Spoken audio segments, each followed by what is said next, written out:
Hi everyone, and Bounty from Said with Love, and welcome back to my YouTube channel, and welcome back to week 3 of the Edelweiss Sew Along. And we had such fun doing those flower corners last week. There were lots of them, weren't there? Anyway, so you're now a dab hand at doing those stitch and flip corners, snowball corners, whatever you want to call them. And guess what? We've got more of them this week. Oh dear. So this week we are doing these flower center blocks. So there is more stitch and flip corners or snowball corners. And we've got to decide which of our fabrics we're going to have as these inner little petals or inner border to our flowers.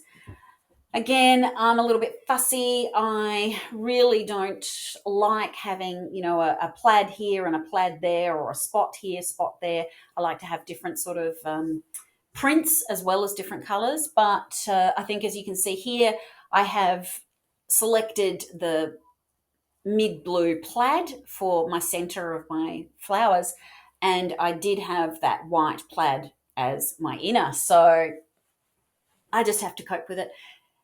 Because one of my problems with things like plaids and stripes and stuff is they are so rarely actually printed straight on the bolt, which drives me nuts.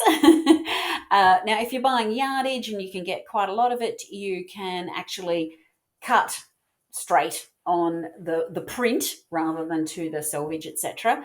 But because this fabric came in a kit, there wasn't a lot of extra wiggle room for that. So I just had to cut it, as you can see, off straight.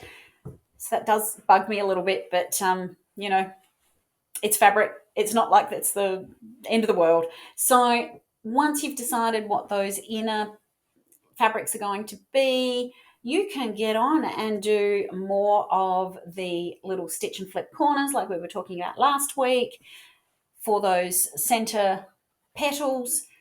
Add in your little strips, and then if you get all of that done, you can start putting your flower blocks together, which is just so exciting. I must say, I didn't mention this in the preparation or the beginning emails and videos, but I did a test block way back before even Shoreline had arrived. This is Nantucket Summer.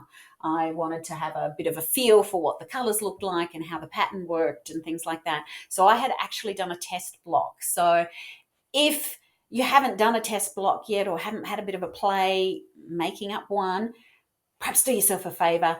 Just finish quickly, the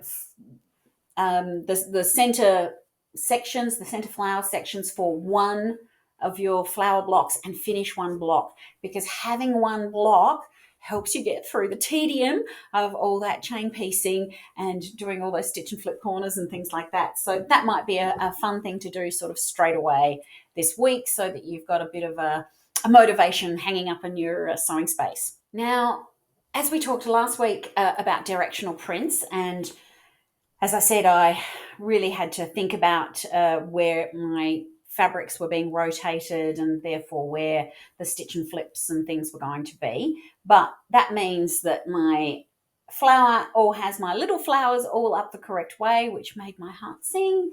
And as I alluded to as well, I picked this blue floral print as one of my little center flower pieces, and again I wanted to make sure that they were directional as well. So just have a bit of time thinking about that as you're putting your flower blocks together.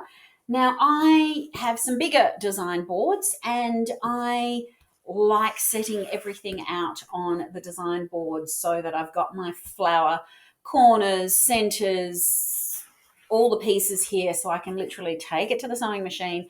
And I had a pile of all my flower blocks sitting next to my sewing machine, and I just nick into the sewing room, do a block, oops, got to do tea, got to go and pack some orders, got to answer some emails, whatever was interrupting my sewing, and I'd come back then and do the next block.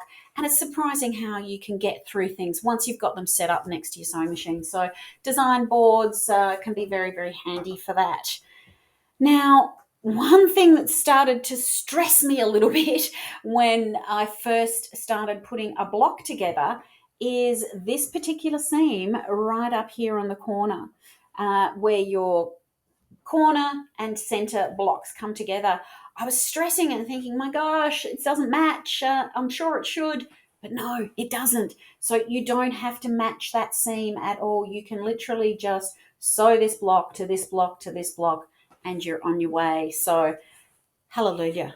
Thank you, Camille, for making our life a little bit easier. So that was good. And as you can see, you can't really notice that because of the background. The background print is this sort of navy dot. It's not so noticeable where seams are sort of matching and things. So you're not even going to see it. Yay! And yeah, I had the darker background here, but I've been looking on Instagram and I've been seeing a few of the Edelweiss quilts made up in some other fabrics, not just the Nantucket Summer or Shoreline like we're doing. Somebody did it in, what's it called? Lighthearted, Camille's earlier fabric, which is sort of pinks and light colours. Looks so beautiful. And I've seen a couple of scrappy ones as well. So I can't wait to see how yours are coming together. So show us your flower blocks once you get a couple done. And that's it for week 3. This is week 3 of the Edelweiss Sew Along. We're doing the flower center blocks, and if you get some time, start putting your flower blocks together. So look forward to talking to you next week.